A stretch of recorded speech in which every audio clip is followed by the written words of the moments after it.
sometimes that repeating pattern or thought in your head or emotion or conflict or bad luck is not you. It is a parasite that's clinging to you, that's putting all those thoughts in your head, that's lowering your vibration, that is feasting on your energy. And you can clear it out. And today's guest, Herman Petrick, is here. He is an internationally renowned energy healer and spiritual guide with well over a decade of experience in helping people clear negative energies and close dark portals and get better sleep. So join us to find out more. Soul Nectar Show, the Soul Nectar Show. You're invited, delighted to discover who you are. Anything is possible if you believe. So join us on this beautiful journey. Soul Nectar Show, Soul Nectar Show. Well, hello and welcome to another episode of Soul Nectar Show. That show where we talk about all things essence, where we gather around the campfire and we share our stories of connection to that which is greater than us, to the big mystery beyond the veil, to those synchronistic moments that lead us inexorably to a deeper understanding of ourselves and what we are doing here on planet Earth.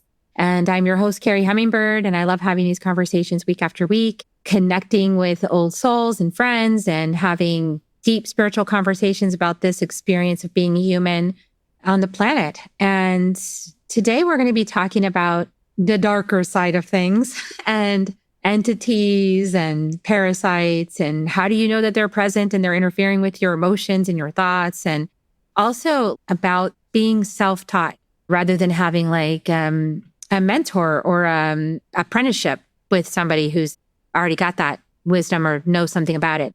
So what are the pros and cons? What are the benefits of being trained by someone versus teaching yourself? And how does that work? And Herman has been generously willing to share your amazing experiences with us of being self-taught and all the some experiences that you had and sharing with us what that was like. And also maybe giving some tips and tricks to the audience to detect, like, when do you know that you have this going on?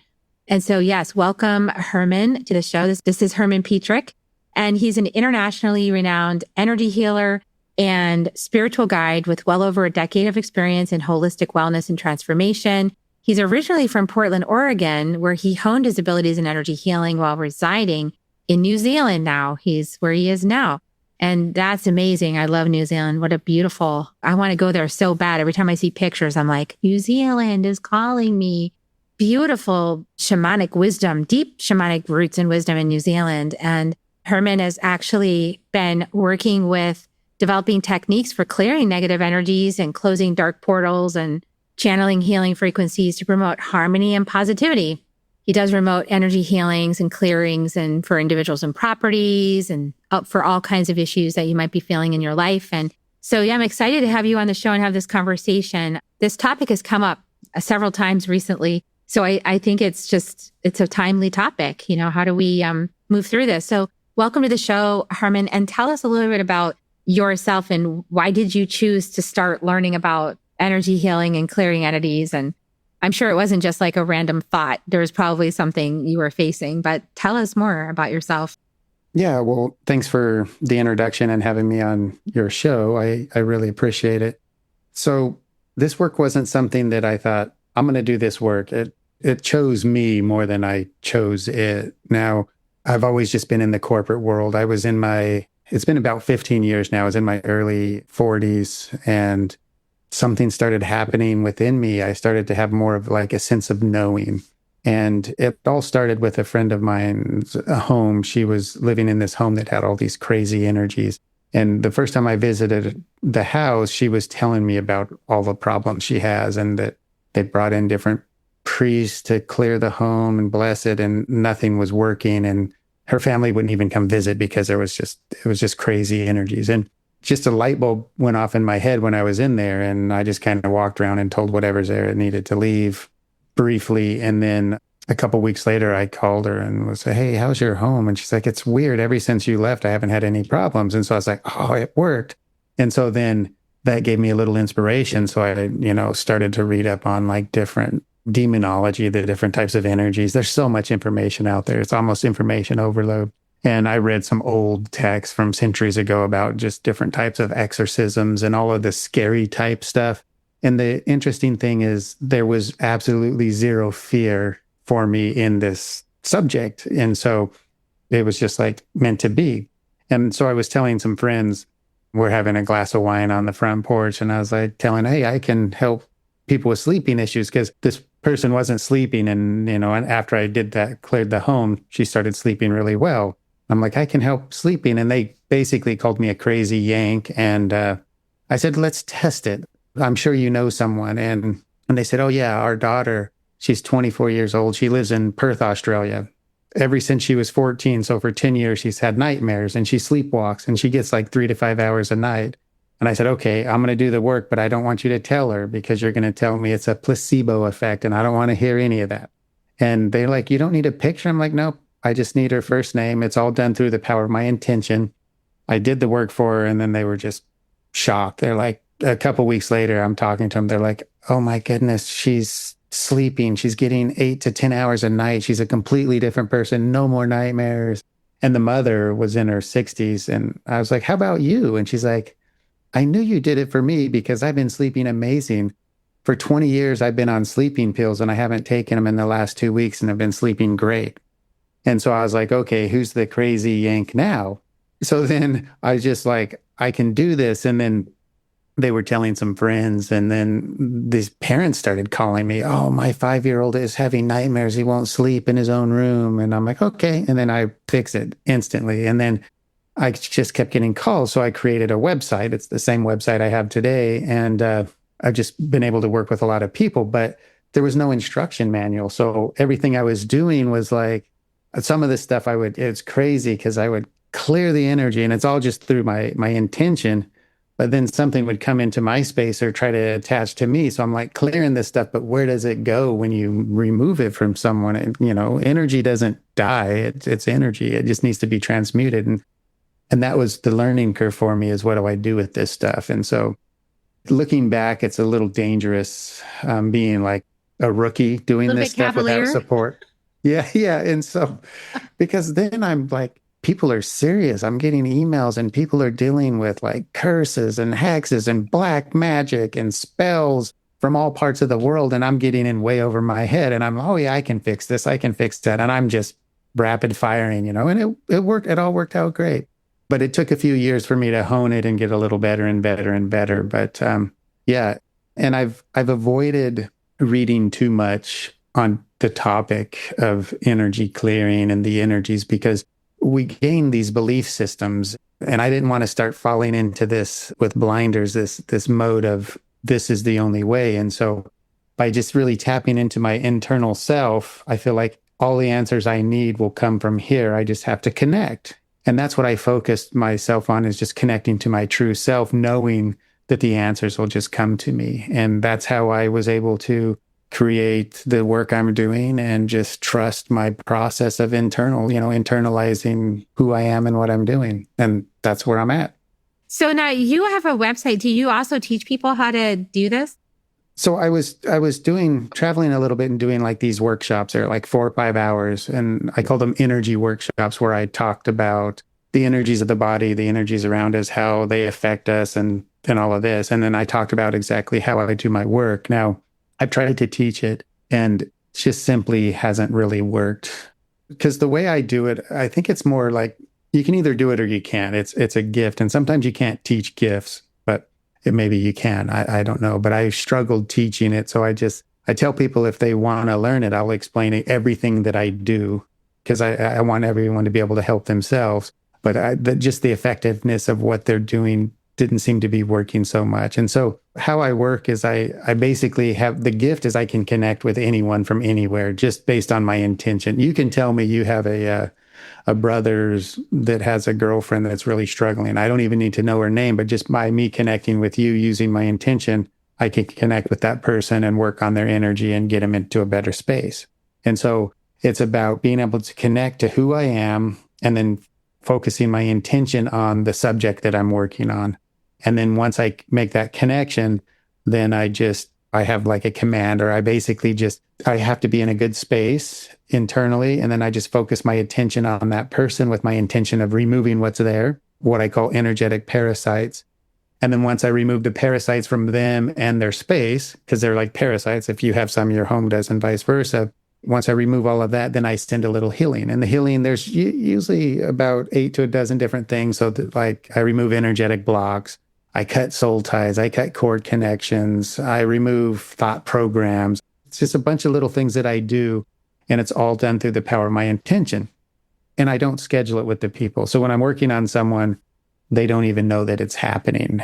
And I do that really by design. So they'll usually the next day start feeling better. Some people will feel it instantly. Like I've gotten a text message when I worked on someone, like I did the command and then I get a text, oh, I felt it come right out of my back. But the work is it's all through my intentions. It's very intentional on what I'm doing, and the people don't participate. People have to give permission, for you check that you have permission to work on them before you do it? Yeah, that's a good question. I've had people ask that, because a lot of times I work on family. So the mother would pay for my service, and I have what I call my family package. I have an individual package and a family package, and they're essentially the same price. It's like $30 more for the family, because it's important. Like if you're removing fleas from the house, you have to flea bomb everything and get rid of the fleas off of everyone. But from a permission standpoint, it's done more from like my higher self to them. So I connect on a soul level. And I've been doing this for about 15 years, and I've worked with thousands of people. And maybe 2 times in 15 years, I was like, I'm not working with that person, because it's something that their soul wanted to go through. But that's 2 times out of thousands. So it's a very, very small percentage. But let me just give you a quick example. If you and I are walking and I see a mosquito on your back, I'm just going to flick the mosquito off your back. I'm not going to say, hey, can I get rid of this mosquito here for you? And then you're going to not respond and say, I wonder why that mosquito's there. What kind of mosquito is it? How long has that mosquito do there? What is it doing? Why is that mosquito on me? It's a parasite. A parasite does what a parasite does. So do I need permission to wave that mosquito off of your back? I mean, maybe. But I've been pretty successful for the last 15 years and working. A lot of people I work on don't know that I'm working on them till after the fact. And then they just start feeling better. And sometimes I like it that way, because I don't want people to think, oh, it's just in my head, I'm feeling better, And like if it's a family, the mother usually can feel the difference or see the difference in the kids or the husband or whoever's around them. So basically you're working at a soul level, not a personality level. Correct. And the personalities don't matter to me. Everything is very black and white. We are an energy. Let's call ourselves an organic being. Anything that's outside of our energy field that attaches to us is an inorganic being. And so I simply remove everything that's attached to the person and then hit the reset button, essentially, like restarting your computer when it starts to run sluggish. And so I don't care what the person looks like, who they are, what they do, what they practice. Now, when I do my work, I try to keep track of them energetically the first week or 2, because sometimes it's a little up and down because a lot of old emotions are coming out and stuff. And so I do pay attention. And every once in a while, I'll see a pattern where the person will pick something up every day or every other day. And then I'm like, when I talk to them, I'm like, okay, there's something going on in your environment we got to fix, because you keep attracting, these energies keep coming to you. They're different ones, but so it's usually an environmental issue. And the interesting thing, and you can say I'm kind of a dot connector with my work, because there wasn't a manual. I keep like an Excel spreadsheet, and I kind of was keeping track of who's what. And so I started seeing these patterns. Like I would work on a family, let's say of 6, and one person in the family every day, I have to clear them. And then I would talk to the mom and I'd be like, what's going on with so-and-so? Are they on any sort of meds? Oh yeah, she's on antidepressant. And I'm like, then the light bulb goes off. It's like, so we're taking these medicines that are dumbing down our energy. And when our energy is dumbed down, it's easy for us to absorb stuff from our environment. So I started seeing this very clear picture of what excessive alcohol does, prescription medications, narcotics, anything like that that's dumbing down our energy. We're attracting more of these inorganic beings, or these energetic parasites, as I call them. That's how I kind of learned, is just seeing different patterns with people. But then I don't want to be the one saying, get off your meds, go talk to your doctor about lowering the dosage, because those meds are never meant to be a lifetime. They're just meant to help people get through things, but they end up being for years and years. And when it stops working, they up the dose or they switch brands. And it's just destroying us energetically when we're taking these medicines. And to me, that was the biggest takeaway that I learned, was like, holy smokes, the medicines are messing with us. Even the foods we eat, some of the chemicals in the foods we eat and stuff, it's almost like there's some sort of design to keep us so disconnected from who we are. But that's just the dots I've been connecting over the years with these energetic parasites. What do you notice about, like, have you worked with anybody that had like diagnosed, like, let's say like schizophrenia or something? Yeah. Yeah, I have. And I'm here to say that probably 98% of the people in our psychiatric hospitals or in that mental illness system are the healers of the world that have just been drugged. To me, it's that simple. But I have worked with people. Some of the really hard ones are like bipolar is a tough one. But people with schizophrenia and stuff, I've worked with a lot of them, and it's certainly helped. But the problem that I run into is they become so dependent on the drugs, the narcotics, and it's not okay for me to say, stop that. I mean, I would usually say, talk to your doctor, but I need to be able to help people through their mental illness without the distortion of the drugs. And I can give a very quick example on that. I was working with a child that was suffering from Tourette's. And I don't know if you guys know, if you know much about Tourette's, but it's pretty awful, especially for a small child. And it typically starts to come on around 5-6 years old. They start, something in their throat, and then it slowly manifests into tics and then outbursts of like swearing like a sailor. Anyway, I saw this girl on a TV show in New Zealand that was some special about Tourette's, and the mother was talking, and I saw the girl, and I'm like, this is an energetic issue. And I reached out, I found the details, reached out and said, hey, I saw the show. I want to work with your daughter, no charge. I just want to see, I feel like I can help her with her situation. And the mother's like, okay, yeah. And the mother she was like the president of the Tourette Society for New Zealand, so highly involved. And they have medicines for this, but the medicines don't fix the issue. They just kind of slow down the tics. But this girl's having these crazy outbursts. And so I said, okay, I'm going to work with her for 2 weeks. And all I want is your feedback. Okay. And what I noticed was I would clear her, and then I would have to clear again in the evening. Twice a day, I was clearing this girl. And then after a week, I talked to the mom, I'm like, how is she doing? And she's like, so much better. Like, we finally got her meds balanced. And I'm like, nothing to do with me working on her energetically the last week. And I'm like, how does she sleep at night? And she's like, oh, she sleeps amazing because we knock her out with these drugs. And that's when a light bulb went off, because I have to clear her every night and every morning. It's these drugs. And anyway, after about 3-4 weeks, her tics were slowing down and her outbursts were almost non-existent. And then I talked to the mom again, and the mom didn't want to hear anything I had to say. And so I was like, okay, I can't help this child because the mother doesn't want to listen to me. Her life purpose is running this Tourette's program, and let's, coddle these people with this instead of finding a cure. And anyway, so I stopped, which I hated doing. And I followed them on social media. And then about a month later, I saw a post where, oh, she has a new tic where she can't have sharp objects, because if she has a sharp object, she stabs herself in the forehead. That's her new tic. And it's like, that's not a tic. That's like a possession issue. But people don't want to hear this. They want to just rely on the medicines of the world. And so the frustrating part for me is working with people with mental illness is they're not really open to the holistic side so much, because they've just been so brainwashed into they're broken and they need drugs to fix their issue, when I'm here to say that drugs are the biggest part of the issue.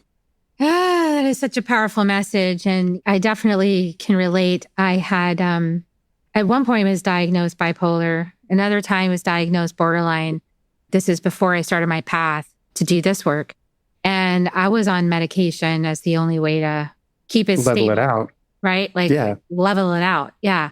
But I finally was suicidal, right? Because that's what it does, is it'll bring you to a place of so much disconnection within yourself that you don't want to live anymore. Then, of course, you're being messed with and monkeyed with I was having nightmares, all kinds of crazy things going on in my dreams. And it was perverted. It was very strange. So I finally said, I can't go on like this. So I walked away from that. And within a year, I was off the meds too. I stopped the psychotherapy. And I had to rewire my identity to not be that too, because it was like a comfortable little zone, you know, I'm to like bipolar. define yourself. Like, that's why, I have an excuse. That's why I'm the way I am. You can't blame me because I have this. And you're the bad person if you're mad at me for like having a diagnosis and behaving badly, you know, so it's like a Darvo kind of thing. So I was like, so that's Darvo, deny, reverse, victim, offender. Yeah. So I was always reactive and acting out because I was in pain, but then using my diagnosis as a justification for why I was doing that. And so finally I said, well, this isn't working. This is a dead end. You know, I'm a smart person. That's not going to work for me. I don't want to live the rest of my life this way. And I don't want to be on medication the rest of my life. And I don't want to have this diagnosis anymore. So it took a while to rewire that though. Like once you have like this idea, this label, this identification, it's like, how do you shake it? How do you get, because now you have to be completely accountable. You have to show up and be responsible for your behavior and your emotions and your words and everything else. It's not easy to do that. Yeah. And that's a powerful story in itself that you've overcome that. Like, that's a pretty big deal because out of all of the mental illnesses, people that I've worked with, I would say bipolar is one. I struggle with that one more than anything else. But again, it has a lot to do with the medications and getting people off the medications. But it's a hard one because, you know, like one minute you'll be happy with me and then the next minute you'll be telling me I'm the spawn of the devil or whatever. So I never got that extreme with it, but, you know, it definitely passes down the family line. My son struggles with some stuff right now, but I did find that a lot of it had to do with this entity attachments and parasites that were like attached to my energy field and causing this. So when I actually went to my training, I went the path, you guys. So Herman went the path of teaching himself and being guided by his, you know, his inner voice, right? And I went the path of like, I'm going to go to the master teachers and you tell me how to do it. I felt more comfortable with that, right? So that's a good way. That's a great way. I mean, it was, you know, helpful for me. So I learned so much from Alberto Vialdo, who's the Four Winds Light Body School, and he has entire segments of the curriculum devoted to how to clear parasites and demon attachments and all this kind of stuff. And he actually has like bishops and Catholic people like go to him for training on how to, you know, release entities because there's like conscious entities. There's parasites, which are not conscious, right? Like they're just parasites. Like you said, they're a mosquito and you just, but then there's ones that are conscious. They hide out in your psychology and you think that that's you. Because they get in early when you're like a little kid through trauma. Some of them get in right at birth. There's a specific type that's right at birth, and it targets people that are here to make that impact. So yeah, it sounds like you had some good training. On the bishop side and stuff, I had lived experience too. I had a client that was a head exorcist for the Catholic Church in a certain region in Canada. Reach out to me. And I'm like, why are you calling me? Yeah, you're supposed to be the one that said do exorcism. And he's like, oh, I did this exorcism for this family and whatever I exorcised stuck to me and we simply can't get it off. So I need your help. And I'm like, okay. It felt good to help people that are really out in the front lines. They're like ancient and they do travel down family lines. And when I tracked this one energy, I mean, there were so many energies, but there was one that we tracked all the way back to Scotland in the Highlands, like with my ancestors and some dark demonic fucking thing that got attached to my ancestry and caused all this trauma and chaos in their family system and just like came all the way down to like today. All the way. That's like 700 years, you know, and it's probably longer than that. That's as far back as you can trace. When I first started doing this, I was really paying attention to what kind and where it's from. And then I realized I don't need to do that. They're parasites. I just classify them all as energetic parasites. And when I do my work, I don't care where they're from or whatever. They just have to disappear, so to speak. And so because you start getting into that mode of tracking them and tracing them, and then it starts to consume you. And you're giving them too much power by knowing too much about them, in my opinion. So when I do my work, it's like, I don't even care what they're. And a lot of people, my clients, want to know. And it's like, we don't need to know. It's a parasite. It's gone. All you need to know is it's not affecting you anymore. But some people really want the details of it. And I'm not that guy. And I'm not that guy by design. because I don't think it's useful for anybody. But it is kind of interesting to see the lineage and how it's affected families. My family, my parents are amazing people, and they came from very broken homes and just a long line of broken homes, but they made a shift, and they found that through Christianity helped them get out of that. So there's people work their ways out. There's not one way to do it. There's multiple ways, but you talking about the lineage is interesting because it is a real thing. Like it goes down. There's one energy I do talk about. It's called the fallen angel energy. But what it does is it always attaches at birth, but it almost always goes down the female side of the family. So if you have sisters, a mom, daughters, they're going to have it almost guaranteed. And it's like this lineage of this energy, and it attaches to keep you disconnected, to keep you disempowered so you can't make the impact you're here to make. And I'm pretty sure you were dealing with one of those from day one. Yeah. Yeah, it was nasty. Yeah. And so what I was teamed up on. There was like several of them teaming up. And so that's what they did with the Four Winds. They cleared it. And there was like, I had a master healer teacher, like basically fighting for me with those things to get them off of me and break whatever curse contract was in place. So it starts at birth for a couple reasons. The first reason, by doing so, it can remain hidden. Most people don't recognize it or even know it exists. It's very subtle. But the main reason is to keep you disconnected. And how it does that is it creates this internal battle. And as you're having this internal battle as a small child, it's wearing you down energetically. And then you start picking up more and more, like you said. It's like masses of them. It starts with the one, it wears you down and opens the door for all these others. And then by the time you're early adolescence, you have all this anxiety and this fear because they were manipulating your thoughts and your emotions, and you don't really realize that. And so you're having all these dark thoughts and these crazy emotions, and then you go get on medications, and then you're labeled bipolar or whatever it may be. And then you go down this path of, oh, I'm bipolar. Let me take these medicines. And then there's a healer that's meant to be making this massive impact that is dumbed down by the medicines. That's how it works. But there's people out there like you that are breaking that mold and making that impact. You're an overcomer. And I'm a survivor of entities and demons. Yeah, Woo-hoo! yeah. And so a lot of people do overcome, but we're at a disadvantage. And so my job is to work with those people that are at that disadvantage because they're attracted to me, and I help them through that so that they get reconnected. And then once they're reconnected, they become these amazing people that are just impacting everyone around them. And that's how I measure someone's success is, okay, what's the impact you're making on the people around you? If you're being destroyed internally by these parasites, you can't make an impact because you can't even impact yourself. And so it's about freeing yourself, reconnecting, and then going. Yeah. And you can't really, it's kind of like you're going to attract more situations to tear yourself down when you're in that mode. That's what I noticed. Like I attracted a relationship that was very challenging, very critical. I already had critical naysaying thoughts in my mind, all the time. So like I attracted a relationship that gave me more of that, right? So it's just like tearing you down even more. It's like by the end of that, it's a vicious cycle. I couldn't even make eggs right. It was like, you don't know how to cook eggs. I was like, I don't know how to cook eggs. Okay, I'm really worthless, thank you.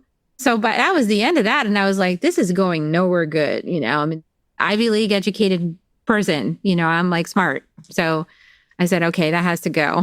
I had to leave the nest of the vipers and I need to start, go off on my path. And I feel like these experiences though, I do feel like if you are meant to be a medicine person, like a healer, I do think it's like a really good way to learn about all these things, through your direct experience.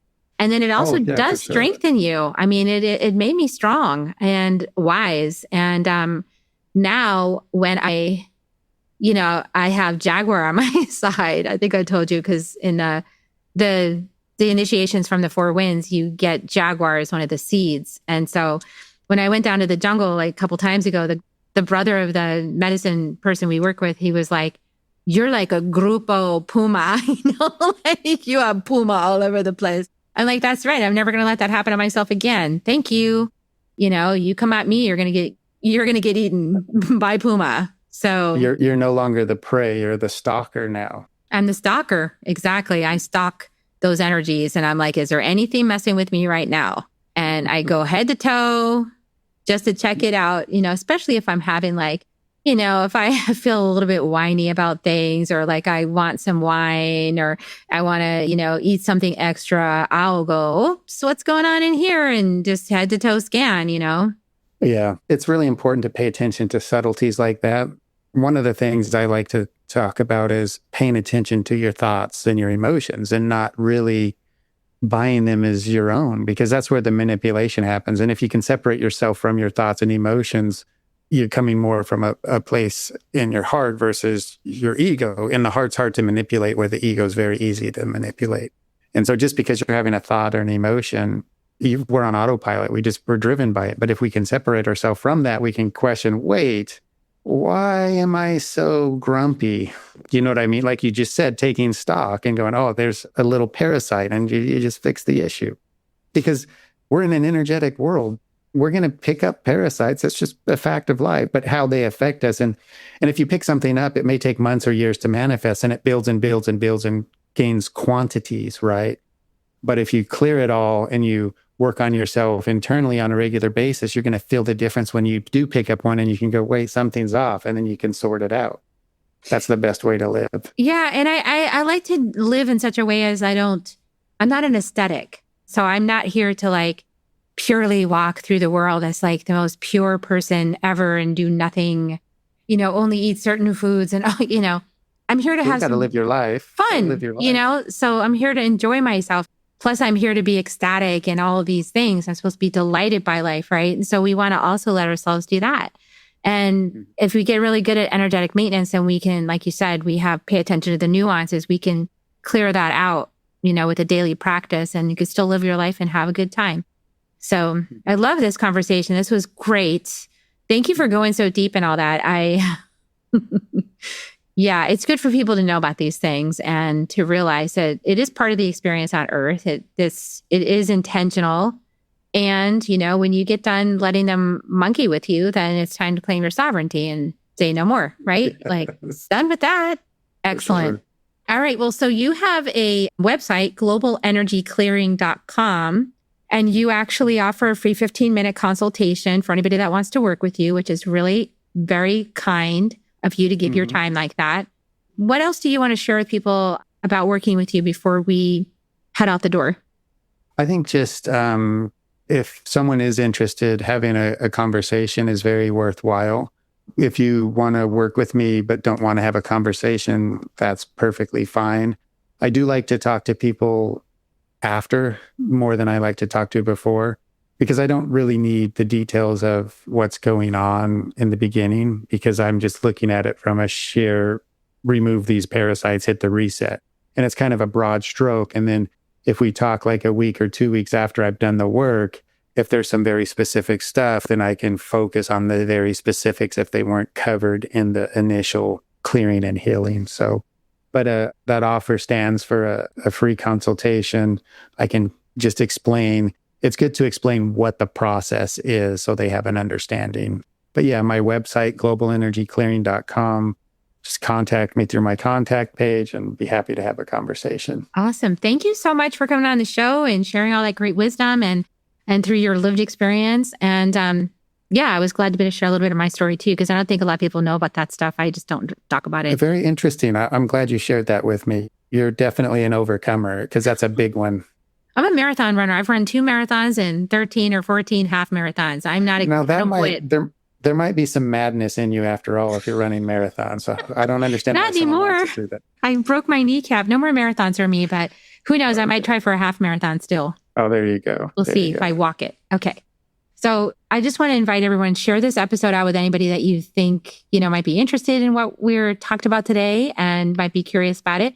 And reach out to Herman if you think like you want to see if there's something going on for you that you can be cleared of. And if you want to learn how to be a medicine person, come see me, because I do teach people how to do that. So that's cool. That's what inner medicine also leads to, being a medicine person and clearing those suckers out. So here comes kisses. I always end the show with kisses. Herman, if you want to join me, you can, but they're just Reiki kisses. Here they come, everybody. Thanks for listening. Thanks for commenting and sharing. Here come your kisses. Love you so much and so grateful for all of you. So we'll see you next time on Soul Nectar Show. Bye for now. If you found even one gold nugget in this episode of Soul Nectar Show, will you do us a favor? Will you subscribe, like, and share this episode? Maybe even write a comment and let us know what you thought about it. We really, really want to engage with you at a much deeper level. Let's be part of community together. Have a great week, everyone. Bye for now. Soul Nectar Show. Awaken, Nectar Show. Take a sip from the drip of nectar from the source of who you are.